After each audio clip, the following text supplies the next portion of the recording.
یہ پیغمبر جو ہم وقتاً فوقتاً بھیجتے رہے ہیں، ان میں سے ہم نے بعض کو بعض پر فضیلت دی ہے۔ بعض ایسے ہیں جن سے اللہ نے گفتگو کی، اور بعض کے دوسرے امور میں مرتبے بلند کیے، اور عیسیٰ ابن مریم کو ہم نے کھلی ہوئی نشانیاں عطا کی، اور روح القدس سے ان کو مدد دی۔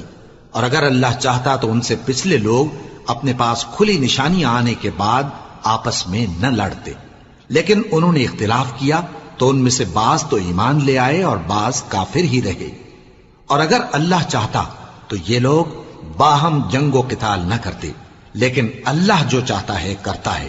اے ایمان والو، جو مال ہم نے تم کو دیا ہے اس میں سے اس دن کے آنے سے پہلے پہلے خرچ کر لو جس میں نہ اعمال کا سودا ہو اور نہ دوستی اور سفارش ہو سکے، اور کفر کرنے والے لوگ ظالم ہیں۔ اللہ وہ معبود برحق ہے کہ اس کے سوا کوئی عبادت کے لائق نہیں، زندہ ہے، سب کو تھامنے والا، اسے نہ اونگ آتی ہے نہ نیند۔ جو کچھ آسمانوں میں اور جو کچھ زمین میں ہے سب اسی کا ہے۔ کون ہے کہ اس کی اجازت کے بغیر اس سے کسی کی سفارش کر سکے؟ جو کچھ لوگوں کے روبرو ہو رہا ہے اور جو کچھ ان کے پیچھے ہو چکا ہے اسے سب معلوم ہے، اور لوگ اس کی معلومات میں سے کسی چیز پر دسترس حاصل نہیں کر سکتے۔ ہاں، جس قدر وہ چاہتا ہے اسی قدر معلوم کرا دیتا ہے۔ اس کی بادشاہی اور علم آسمان اور زمین سب پر حاوی ہے، اور اسے ان کی حفاظت کچھ بھی دشوار نہیں۔ وہ بڑا عالی رتبہ ہے، جلیل القدر ہے۔ دین اسلام میں کوئی زبردستی نہیں ہے، ہدایت صاف طور پر ظاہر اور گمراہی سے الگ ہو چکی ہے۔ تو جو شخص بتوں سے اعتقاد نہ رکھے اور اللہ پر ایمان لائے، اس نے ایسی مضبوط رسی ہاتھ میں پکڑ لی ہے جو کبھی ٹوٹنے والی نہیں، اور اللہ سب کچھ سنتا ہے، سب کچھ جانتا ہے۔ جو لوگ ایمان لائے ہیں ان کا دوست اللہ ہے کہ اندھیرے سے نکال کر روشنی میں لے جاتا ہے، اور جو کافر ہیں ان کے دوست شیطان ہیں کہ ان کو روشنی سے نکال کر اندھیرے میں لے جاتے ہیں۔ یہی لوگ اہل دوزخ ہیں کہ اس میں ہمیشہ رہیں گے۔ بھلا تم نے اس شخص کو نہیں دیکھا جو اس غرور کے سبب سے کہ اللہ نے اس کو سلطنت بخشی تھی، ابراہیم سے اپنے پروردگار کے بارے میں جھگڑنے لگا؟ جب ابراہیم نے کہا میرا پروردگار تو وہ ہے جو زندگی دیتا ہے اور موت دیتا ہے، وہ بولا کہ زندگی اور موت تو میں بھی دے سکتا ہوں۔ ابراہیم نے کہا کہ اللہ تو سورج کو مشرق سے نکالتا ہے، آپ اسے مغرب سے نکال دیجئے۔ یہ سن کر وہ کافر ہکا بکا رہ گیا، اور اللہ بے انصافوں کو ہدایت نہیں دیا کرتا۔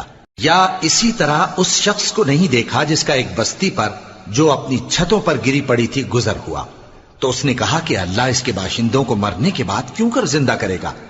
تو اللہ نے اس کی روح قبض کر لی اور 100 برس تک اس کو مردہ رکھا۔ پھر اس کو جلا اٹھایا اور پوچھا تم کتنا عرصہ مرے پڑے رہے ہو؟ اس نے جواب دیا کہ 1 دن یا اس سے بھی کم۔ اللہ نے فرمایا نہیں، بلکہ 100 برس مرے رہے ہو، اور اپنے کھانے پینے کی چیزوں کو دیکھو کہ اتنی مدت میں مطلق سڑی بسی نہیں، اور اپنے گدھے کو بھی دیکھو جو مرا پڑا ہے۔ غرض ان باتوں سے یہ ہے کہ ہم تم کو لوگوں کے لیے اپنی قدرت کی نشانی بنائیں، اور ہاں، گدھے کی ہڈیوں کو دیکھو کہ ہم ان کو کس طرح جوڑے دیتے اور ان پر کس طرح گوشت پوست چڑھائے دیتے ہیں۔ جب یہ واقعات اس کے مشاہدے میں آئے تو بول اٹھا کہ میں یقین کرتا ہوں کہ اللہ ہر چیز پر قادر ہے۔ اور جب ابراہیم نے اللہ سے عرض کیا کہ اے پروردگار مجھے دکھا کہ تو مردوں کو کیوں کر زندہ کرے گا، اللہ نے فرمایا کیا تم نے اس بات کا یقین نہیں کیا؟ انہوں نے کہا کیوں نہیں، لیکن میں دیکھنا اس لیے چاہتا ہوں کہ میرا دل اطمینان کامل حاصل کر لے۔ فرمایا کہ 4 پرندے لے لو، پھر ان کو اپنے سے ہلا لو اور ان کے ٹکڑے ٹکڑے کر دو، پھر ان کا ایک ایک ٹکڑا ہر ایک پہاڑ پر رکھ دو، پھر ان کو بلاؤ تو وہ تمہارے پاس دوڑتے چلے آئیں گے، اور جان رکھو کہ اللہ غالب ہے، صاحب حکمت ہے۔ جو لوگ اپنا مال اللہ کی راہ میں خرچ کرتے ہیں ان کے مال کی مثال اس دانے کی سی ہے جس سے 7 بالیں اگیں اور ہر ایک بال میں 100 دانے ہوں، اور اللہ جس کے اجر کو چاہتا ہے اور زیادہ کرتا ہے، اور اللہ کشائش والا ہے، سب کچھ جاننے والا ہے۔ جو لوگ اپنا مال اللہ کے راستے میں صرف کرتے ہیں پھر اس کے بعد نہ اس خرچ کا کسی پر احسان رکھتے ہیں اور نہ کسی کو تکلیف دیتے ہیں، ان کا صلہ ان کے پروردگار کے پاس تیار ہے، اور قیامت کے روز نہ ان کو کچھ خوف ہوگا اور نہ وہ غمگین ہوں گے۔ جس خیرات کے دینے کے بعد لینے والے کو ایذا دی جائے اس سے تو نرم بات کہہ دینی اور درگزر کرنا بہتر ہے، اور اللہ بے نیاز ہے، بردبار ہے۔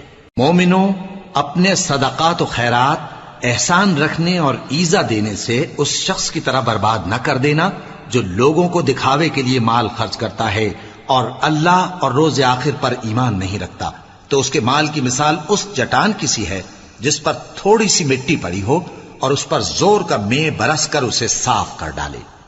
اسی طرح یہ ریاکار لوگ اپنے اعمال کا کچھ بھی صلہ حاصل نہیں کر سکیں گے، اور اللہ ایسے ناشکروں کو ہدایت نہیں دیا کرتا۔ اور جو لوگ اللہ کی خوشنودی حاصل کرنے کے لیے اور خلوص نیت سے اپنا مال خرچ کرتے ہیں، ان کی مثال ایک باغ کی سی ہے جو اونچی جگہ پر واقع ہو، جب اس پر زور کا مے پڑے تو دگنا پھل لائے، پھر اگر مے نہ بھی پڑے تو خیر پھوار ہی صحیح، اور اللہ تمہارے کاموں کو دیکھ رہا ہے۔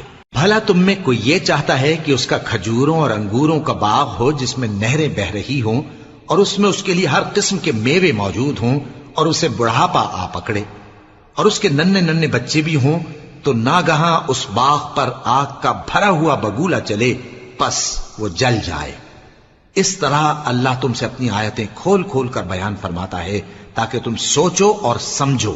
مومنو، جو پاکیزہ اور عمدہ مال تم کماتے ہو اور جو چیزیں ہم تمہارے لیے زمین سے نکالتے ہیں ان میں سے اللہ کی راہ میں بھی خرچ کرو، اور بری اور ناپاک چیزیں دینے کا قصد نہ کرنا کہ اگر وہ چیزیں تمہیں دی جائیں تو بجز اس کے کہ لیتے وقت آنکھیں بند کر لو، ان کو کبھی نہ لو، اور جان رکھو کہ اللہ بے نیاز ہے، خوبیوں والا ہے۔ شیطان تمہیں تنگ دستی کا خوف دلاتا اور بے حیائی کے کام کرنے کو کہتا ہے، اور اللہ تم سے اپنی بخشش اور رحمت کا وعدہ کرتا ہے، اور اللہ کشائش والا ہے، سب کچھ جاننے والا ہے۔ وہ جس کو چاہتا ہے دانائی بخشتا ہے، اور جس کو دانائی ملی بے شک اس کو بڑی نعمت ملی۔ اور نصیحت تو وہی لوگ قبول کرتے ہیں جو عقل مند ہیں، اور تم اللہ کی راہ میں جس طرح کا خرچ کرو یا کوئی نذر مانو، اللہ اس کو جانتا ہے، اور ظالموں کا کوئی مددگار نہ ہوگا۔ اگر تم خیرات ظاہر کر کے دو تو وہ بھی خوب ہے، اور اگر پوشیدہ دو اور دو بھی ضرورت مندوں کو تو یہ تمہارے لیے بہتر ہے، اور اس طرح کا دینا تمہارے گناہوں کو بھی دور کرے گا، اور اللہ کو تمہارے سب کاموں کی خبر ہے۔ اے نبی صلی اللہ علیہ وآلہ وسلم، تم ان لوگوں کی ہدایت کے ذمہ دار نہیں ہو، بلکہ اللہ ہی جس کو چاہتا ہے ہدایت بخشتا ہے۔ اور مومنو، تم جو مال خرچ کرو گے تو اس کا فائدہ تمہیں کو ہے، اور تم تو جو خرچ کرو گے اللہ کی خوشنودی کے لیے کرو گے، اور جو مال تم خرچ کرو گے وہ تمہیں پورا پورا دے دیا جائے گا اور تمہارا کچھ نقصان نہیں کیا جائے گا۔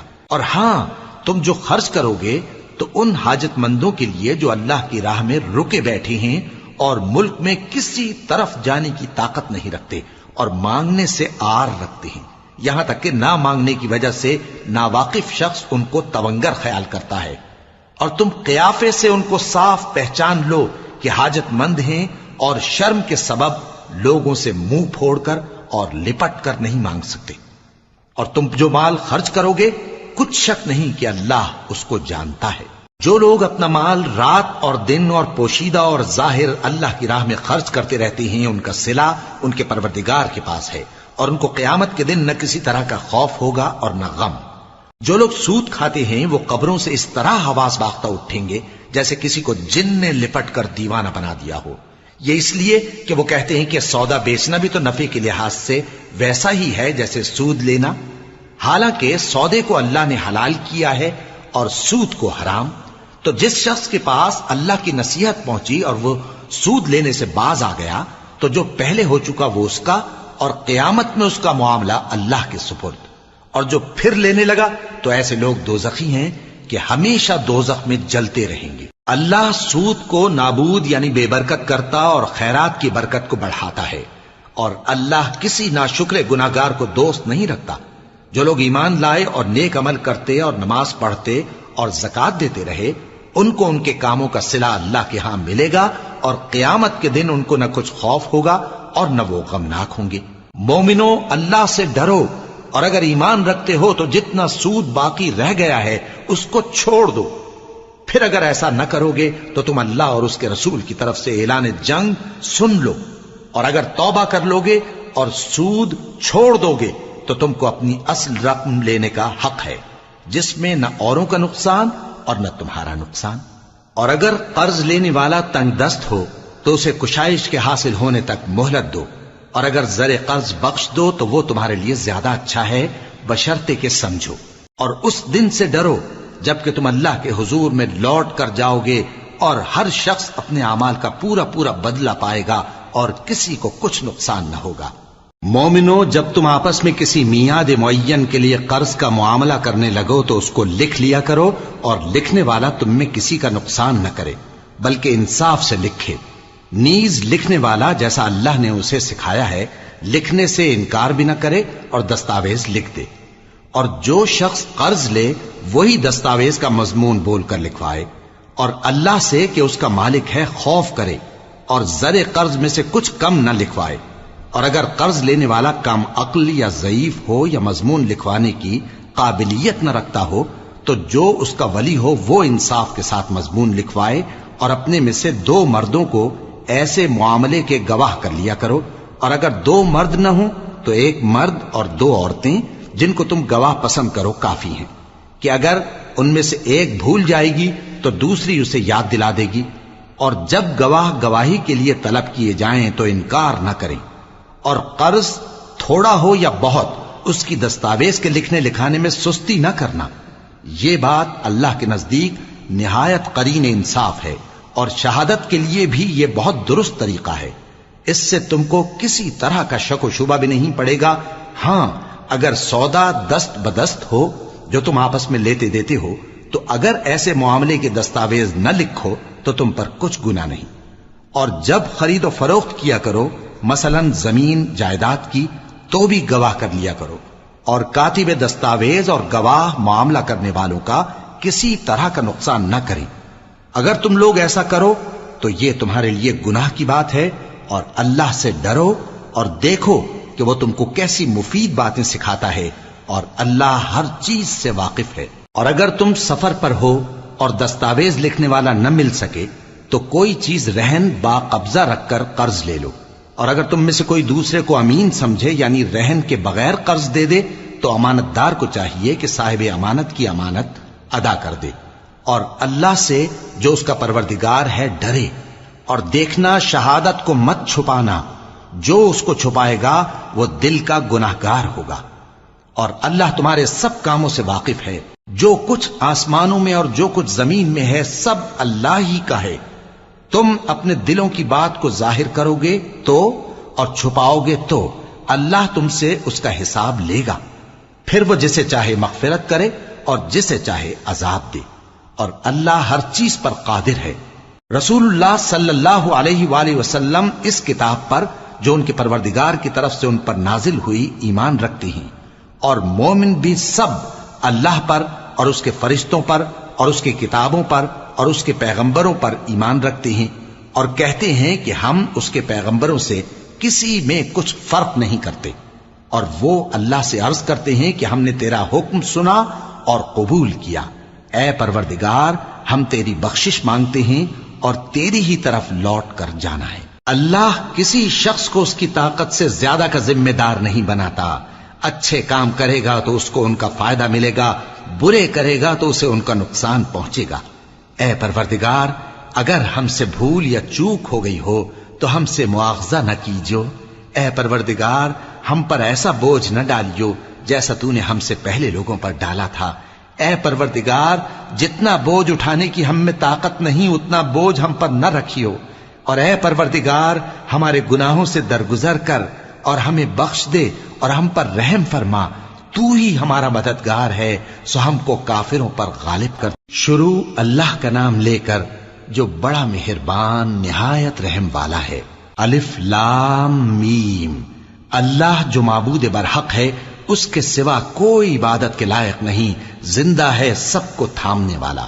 اس نے اے نبی تم پر سچی کتاب نازل کی جو پہلی آسمانی کتابوں کی تصدیق کرتی ہے، اور اسی نے تورات اور انجیل نازل کی تھی۔ یہ 2 کتابیں اس نے پہلے نازل کی تھیں لوگوں کی ہدایت کے لیے، اور پھر قرآن جو حق اور باطل کو الگ الگ کر دینے والا ہے نازل کیا۔ جو لوگ اللہ کی آیتوں کا انکار کرتے ہیں ان کو سخت عذاب ہوگا، اور اللہ زبردست ہے، بدلہ لینے والا ہے۔ اللہ ایسا خبیر و بصیر ہے کہ کوئی چیز اس سے پوشیدہ نہیں، نہ زمین میں اور نہ آسمان میں۔ وہی تو ہے جو ماں کے پیٹ میں جیسی چاہتا ہے تمہاری صورتیں بناتا ہے، اس غالب حکمت والے کے سوا کوئی عبادت کے لائق نہیں۔ اے پیغمبر، وہی تو ہے جس نے تم پر یہ کتاب نازل کی جس کی بعض آیتیں محکم ہیں اور وہی اصل کتاب ہیں، اور بعض دوسری متشابہ ہیں۔ تو جن لوگوں کے دلوں میں کجی ہے وہ متشابہات کا اتباع کرتے ہیں تاکہ فتنہ برپا کریں اور مراد اصلی کا پتہ لگائیں، حالانکہ مراد اصلی اللہ کے سوا کوئی نہیں جانتا۔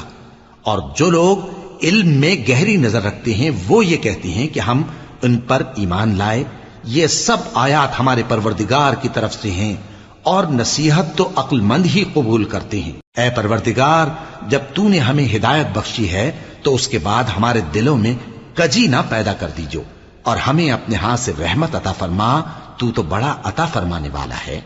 اے پروردگار، تو اس روز جس کے آنے میں کچھ بھی شک نہیں سب لوگوں کو اپنے حضور میں جمع کر لے گا، بے شک اللہ خلاف وعدہ نہیں کرتا۔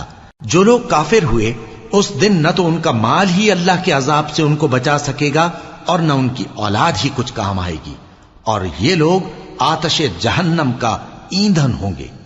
ان کا حال بھی فرعونیوں اور ان سے پہلے لوگوں کا سا ہوگا جنہوں نے ہماری آیتوں کی تکذیب کی تھی، تو اللہ نے ان کو ان کے گناہوں کے سبب عذاب میں پکڑ لیا تھا، اور اللہ سخت عذاب کرنے والا ہے۔ اے پیغمبر، کافروں سے کہہ دو کہ تم دنیا میں بھی عنقریب مغلوب ہو جاؤ گے اور آخرت میں جہنم کی طرف اکٹھا کیے جاؤ گے، اور وہ بری جگہ ہے۔ تمہارے لیے دو گروہوں میں جو جنگ بدر کے دن آپس میں بھڑ گئے قدرت الہی کی عظیم الشان نشانی تھی۔ ایک گروہ مسلمانوں کا تھا، وہ اللہ کی راہ میں لڑ رہا تھا، اور دوسرا گروہ کافروں کا تھا، وہ ان کو اپنی آنکھوں سے اپنے سے دگنا مشاہدہ کر رہا تھا۔ اور اللہ اپنی نصرت سے جس کو چاہتا ہے مدد دیتا ہے۔ جو اہل بصارت ہیں ان کے لیے اس واقعے میں بڑی عبرت ہے۔ لوگوں کو ان کی خواہشوں کی چیزیں یعنی عورتیں اور بیٹے اور سونے اور چاندی کے بڑے بڑے ڈھیر اور نشان لگے ہوئے گھوڑے اور مویشی اور کھیتی بڑی زینت دار معلوم ہوتی ہیں، مگر یہ سب دنیا ہی کی زندگی کے سامان ہیں، اور اللہ کے پاس بہت اچھا ٹھکانہ ہے۔ اے پیغمبر، ان سے کہو کہ بھلا میں تم کو ایسی چیز بتاؤں جو ان چیزوں سے کہیں اچھی ہو؟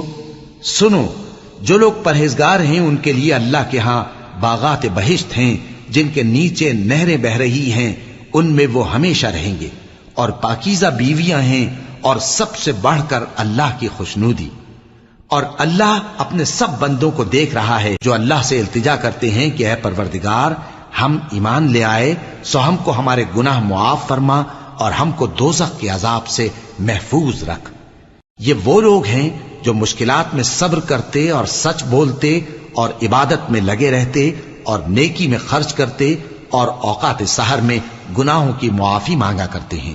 اللہ تو اس بات کی گواہی دیتا ہے کہ اس کے سوا کوئی معبود نہیں، اس حال میں کہ وہ انصاف کا حاکم ہے، اور فرشتے اور علم والے بھی گواہی دیتے ہیں کہ اس غالب حکمت والے کے سوا کوئی لائق عبادت نہیں۔ دین تو اللہ کے نزدیک اسلام ہی ہے، اور اہل کتاب نے جو اس دین سے اختلاف کیا تو علم حاصل ہونے کے بعد آپس کی ضد سے کیا، اور جو شخص اللہ کی آیتوں کو نہ مانے تو اللہ جلد حساب لینے والا ہے۔ اے پیغمبر، پس اگر یہ لوگ تم سے جھگڑنے لگیں تو کہنا کہ میں اور میرے پیرو تو اللہ کے فرمانبردار ہو چکے، اور اہل کتاب اور ان پڑھ لوگوں سے کہو کہ کیا تم بھی اللہ کے فرمانبردار بنتے اور اسلام لاتے ہو؟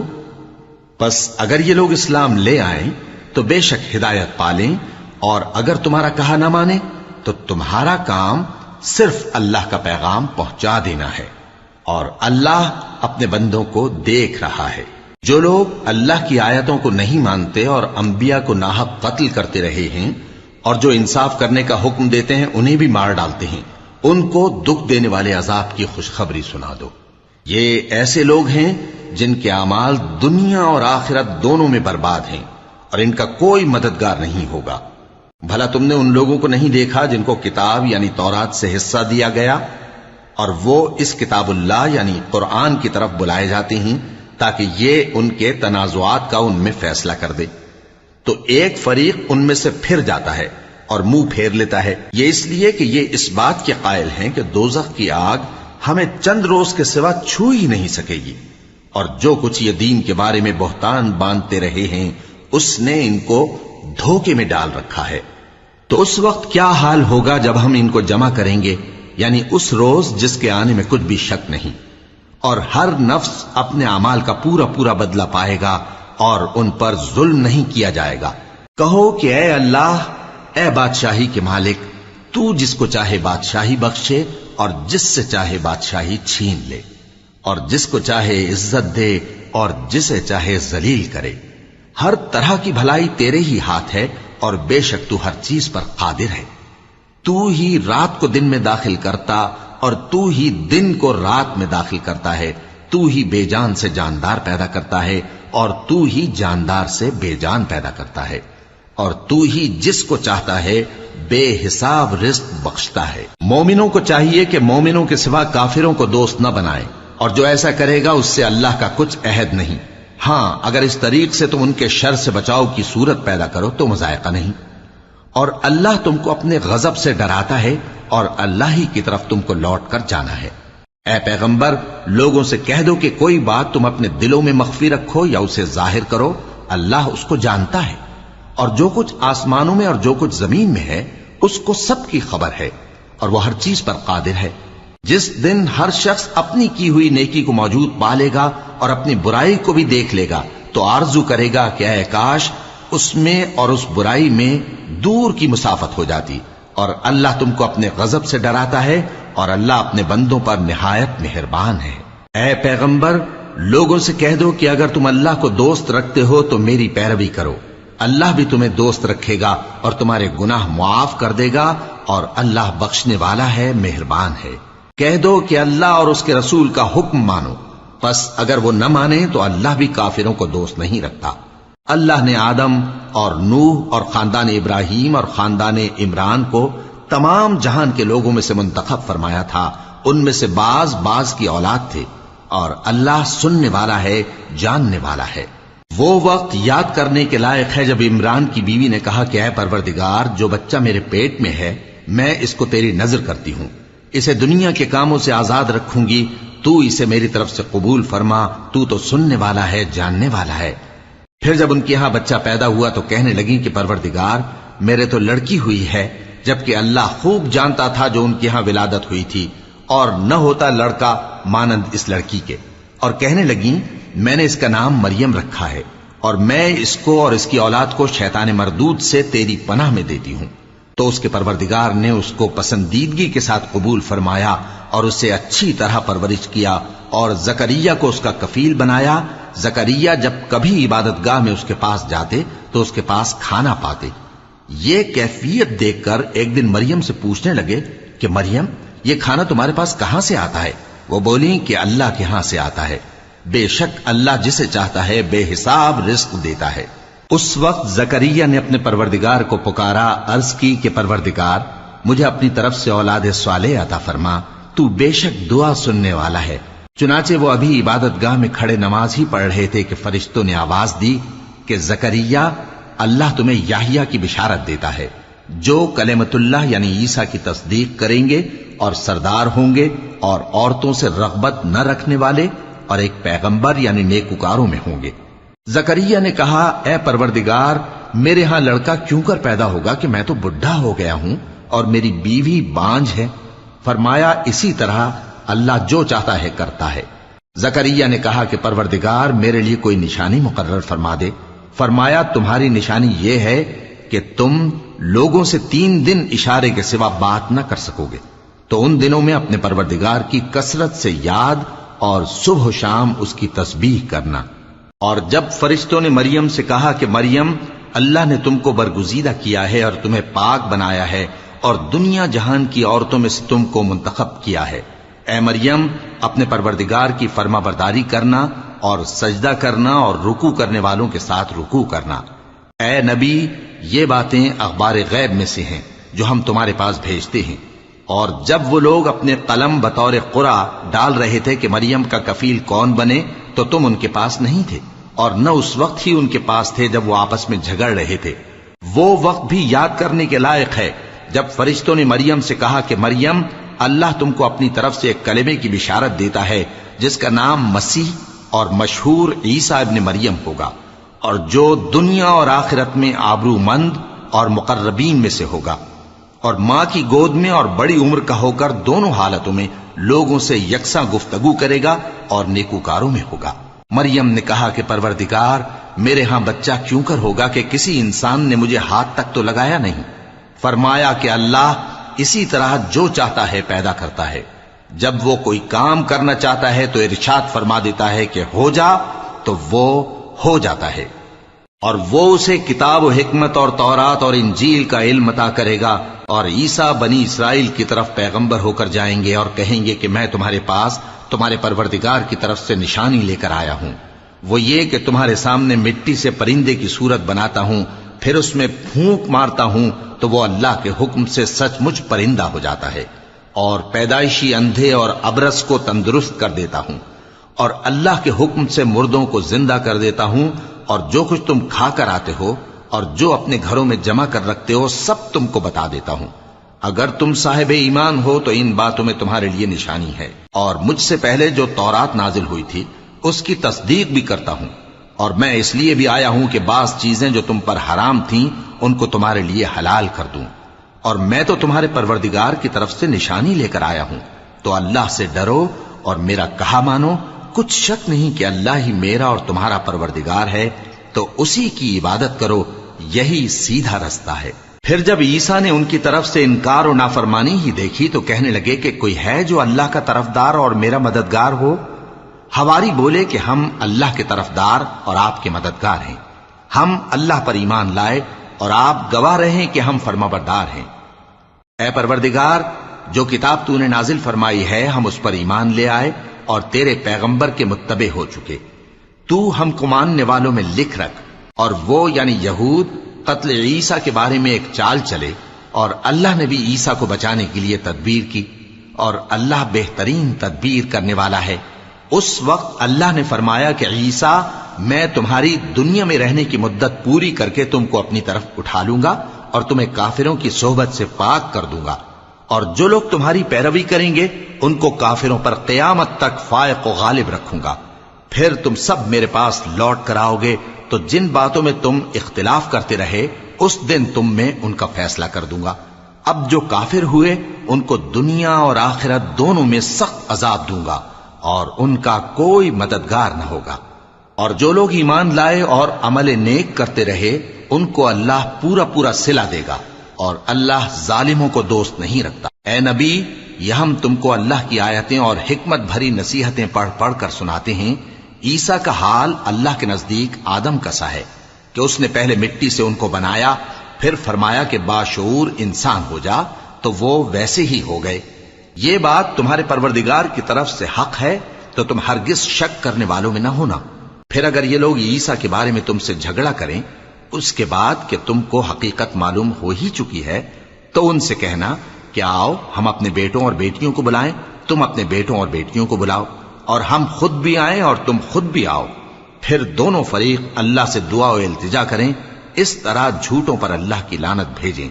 یہ تمام بیانات صحیح ہیں، اور اللہ کے سوا کوئی معبود نہیں، اور بے شک اللہ غالب ہے، صاحب حکمت ہے۔ بس اگر یہ لوگ پھر جائیں تو اللہ مفسدوں کو خوب جانتا ہے۔ کہہ دو کہ اے اہل کتاب، جو بات ہمارے اور تمہارے دونوں کے درمیان یکساں تسلیم کی گئی ہے اس کی طرف آؤ، وہ یہ کہ اللہ کے سوا ہم کسی کی عبادت نہ کریں اور اس کے ساتھ کسی چیز کو شریک نہ بنائیں، اور ہم میں کوئی کسی کو اللہ کے سوا اپنا کارساز نہ سمجھے۔ پھر اگر یہ لوگ اس بات کو نہ مانیں تو ان سے کہہ دو کہ تم گواہ رہو کہ ہم اللہ کے فرما بردار ہیں۔ اے اہل کتاب، تم ابراہیم کے بارے میں کیوں جھگڑتے ہو؟ حالانکہ تورات اور انجیل ان کے بعد اتری ہیں اور وہ پہلے ہو چکے، تو کیا تم عقل نہیں رکھتے؟ دیکھو، ایسی بات میں تو تم نے جھگڑا کیا ہی تھا جس کا تمہیں کچھ علم تھا بھی، مگر ایسی بات میں کیوں جھگڑتے ہو جس کا تم کو کچھ بھی علم نہیں؟ اور اللہ جانتا ہے اور تم نہیں جانتے۔ ابراہیم نہ تو یہودی تھے اور نہ عیسائی، بلکہ سب سے بے تعلق ہو کر ایک اللہ کے ہو رہے تھے اور اسی کے فرما بردار تھے اور مشرکوں میں نہ تھے۔ ابراہیم سے زیادہ قرب رکھنے والے تو وہ لوگ ہیں جو ان کی پیروی کرتے رہے، اور یہ پیغمبر آخر الزماں صلی اللہ علیہ وآلہ وسلم اور وہ لوگ جو ایمان لائے ہیں، اور اللہ مومنوں کا کارساز ہے۔ اے اہل اسلام، بعض اہل کتاب اس بات کی خواہش رکھتے ہیں کہ کسی طرح تم کو گمراہ کر دیں، حالانکہ یہ تم کو کیا گمراہ کریں گے، اپنے آپ کو ہی گمراہ کر رہے ہیں اور نہیں جانتے۔ اے اہل کتاب، تم اللہ کی آیتوں سے کیوں انکار کرتے ہو اور تم تورات کو مانتے تو ہو؟ اے اہل کتاب، تم سچ کو جھوٹ کے ساتھ خلط ملط کیوں کرتے ہو اور حق کو کیوں چھپاتے ہو جبکہ تم جانتے بھی ہو؟ اور اہل کتاب کا ایک گروہ اپنے آدمیوں سے کہتا ہے کہ جو کتاب مومنوں پر نازل ہوئی ہے اس پر دن کے شروع میں تو ایمان لے آیا کرو اور اس کے آخر میں انکار کر دیا کرو، تاکہ وہ اسلام سے برگشتہ ہو جائیں، اور اپنے دین کے پیروں کے سوا کسی اور کی بات کا یقین نہ کر لینا۔ اے پیغمبر، کہہ دو کہ ہدایت تو اللہ ہی کی ہدایت ہے۔ وہ یہ بھی کہتے ہیں، یہ بھی نہ ماننا کہ جو چیز تم کو ملی ہے ویسی کسی اور کو بھی مل سکتی ہے، ورنہ وہ تم پر تمہارے رب کے روبرو حجت قائم کر دیں گے۔ اے پیغمبر، کہہ دو کہ بزرگی اللہ ہی کے ہاتھ میں ہے، وہ جسے چاہتا ہے دیتا ہے، اور اللہ کشائش والا ہے، علم والا ہے۔ وہ اپنی رحمت سے جس کو چاہتا ہے خاص کر لیتا ہے، اور اللہ بڑے فضل کا مالک ہے۔ اور اہل کتاب میں سے کوئی تو ایسا ہے کہ اگر تم اس کے پاس دیناروں کا ڈھیر امانت رکھ دو تو تم کو فوراً واپس دے دے، اور کوئی اس طرح کا ہے کہ اگر اس کے پاس 1 دینار بھی امانت رکھو تو جب تک اس کے سر پر ہر وقت کھڑے نہ رہو تمہیں دے ہی نہیں۔ یہ اس لیے کہ وہ کہتے ہیں کہ امیوں کے بارے میں ہم سے مواخذہ نہیں ہوگا۔ یہ اللہ پر محض جھوٹ بولتے ہیں اور اس بات کو جانتے بھی ہیں۔ ہاں، کیوں نہیں، جو شخص اپنے اقرار کو پورا کرے اور پرہیزگار بنا رہے تو اللہ بھی پرہیزگاروں کو دوست رکھتا ہے۔ جو لوگ اللہ کے اقراروں اور اپنی قسموں کو بیچ ڈالتے ہیں اور ان کے عوض تھوڑی سی قیمت حاصل کرتے ہیں، ان کا آخرت میں کچھ حصہ نہیں۔ ان سے اللہ نہ تو کلام کرے گا اور نہ قیامت کے روز ان کی طرف دیکھے گا، اور نہ ان کو پاک کرے گا، اور ان کو دکھ دینے والا عذاب ہوگا۔ اور ان اہل کتاب میں بعض ایسے ہیں کہ کتاب یعنی تورات کو زبان مروڑ مروڑ کر پڑھتے ہیں تاکہ تم سمجھو کہ جو کچھ وہ پڑھتے ہیں کتاب میں سے ہے، حالانکہ وہ کتاب میں سے نہیں ہوتا، اور کہتے ہیں کہ وہ اللہ کی طرف سے نازل ہوا ہے، حالانکہ وہ اللہ کی طرف سے نہیں ہوتا، اور اللہ پر جھوٹ بولتے ہیں اور یہ بات جانتے بھی ہیں۔ کسی آدمی کو شایع نہیں کہ اللہ اسے کتاب اور حکومت اور نبوت عطا فرمائے پھر وہ لوگوں سے کہے کہ اللہ کو چھوڑ کر میرے بندے ہو جاؤ، بلکہ اس کو یہ کہنا چاہیے کہ اے اہل کتاب، تم ربانی ہو جاؤ، کیونکہ تم کتاب کی تعلیم بھی دیتے ہو اور کیونکہ پڑھتے پڑھاتے رہتے ہو۔ اور اس کو یہ بھی نہیں کہنا چاہیے کہ تم فرشتوں اور پیغمبروں کو معبود بنا لو۔ بھلا جب تم مسلمان ہو چکے تو کیا وہ تمہیں کافر ہونے کو کہے گا؟ اور جب اللہ نے پیغمبروں سے عہد لیا کہ جب میں تم کو کتاب اور دانائی عطا کروں پھر تمہارے پاس کوئی پیغمبر آئے جو تمہاری کتاب کی تصدیق کرے تو تمہیں ضرور اس پر ایمان لانا ہوگا اور ضرور اس کی مدد کرنی ہوگی۔ اور عہد لینے کے بعد پوچھا کہ بھلا تم نے اقرار کیا اور اس اقرار پر میرا ذمہ لیا، یعنی مجھے ضامن ٹھہرایا؟ انہوں نے کہا ہاں، ہم نے اقرار کیا۔ فرمایا کہ تم اس عہد و پیمان کے گواہ رہو اور میں بھی تمہارے ساتھ گواہ ہوں۔ اب جو لوگ اس کے بعد پھر جائیں تو وہی بد کردار ہیں۔ پھر کیا یہ کافر اللہ کے دین کے سوا کسی اور دین کے طالب ہیں؟ حالانکہ سب اہل آسمان و زمین خوشی یا ناخوشی سے اللہ کے فرما بردار ہیں اور اسی کی طرف لوٹ کر جانے والے ہیں۔ کہو کہ ہم اللہ پر ایمان لائے اور جو کتاب ہم پر نازل ہوئی اور جو صحیفے ابراہیم اور اسماعیل اور اسحاق اور یعقوب اور ان کی اولاد پر اترے، اور جو کتابیں موسیٰ اور عیسیٰ اور دوسرے انبیاء کو پروردگار کی طرف سے ملیں، سب پر ایمان لائے۔ ہم ان پیغمبروں میں سے کسی میں کچھ فرق نہیں کرتے، اور ہم اسی اللہ کے فرما بردار ہیں۔ اور جو شخص اسلام کے سوا کسی اور دین کا طالب ہوگا وہ اس سے ہرگز قبول نہیں کیا جائے گا، اور ایسا شخص آخرت میں نقصان اٹھانے والوں میں ہوگا۔ اللہ ایسے لوگوں کو کیوں کر ہدایت دے جو ایمان لانے کے بعد کافر ہو گئے اور پہلے اس بات کی گواہی دے چکے کہ یہ پیغمبر برحق ہے اور ان کے پاس دلائل بھی آ گئے، اور اللہ بے انصافوں کو ہدایت نہیں دیتا۔ ان لوگوں کی سزا یہ ہے کہ ان پر اللہ کی اور فرشتوں کی اور انسانوں کی سب کی لعنت ہے، ہمیشہ اس لعنت میں گرفتار رہیں گے۔ ان سے نہ تو عذاب ہلکا کیا جائے گا اور نہ انہیں مہلت دی جائے گی۔ ہاں، جنہوں نے اس کے بعد توبہ کی اور اپنی حالت درست کر لی تو اللہ بخشنے والا مہربان ہے۔ جو لوگ ایمان لانے کے بعد کافر ہو گئے پھر کفر میں بڑھتے گئے، ایسوں کی توبہ ہرگز قبول نہیں ہوگی اور یہ لوگ گمراہ ہیں۔ جو لوگ کافر ہوئے اور کفر ہی کی حالت میں مر گئے، وہ اگر نجات حاصل کرنی چاہیں اور بدلے میں زمین بھر سونا دیں تو ہرگز قبول نہیں کیا جائے گا۔ ان لوگوں کو دکھ دینے والا عذاب ہوگا اور ان کا کوئی مددگار نہیں ہوگا۔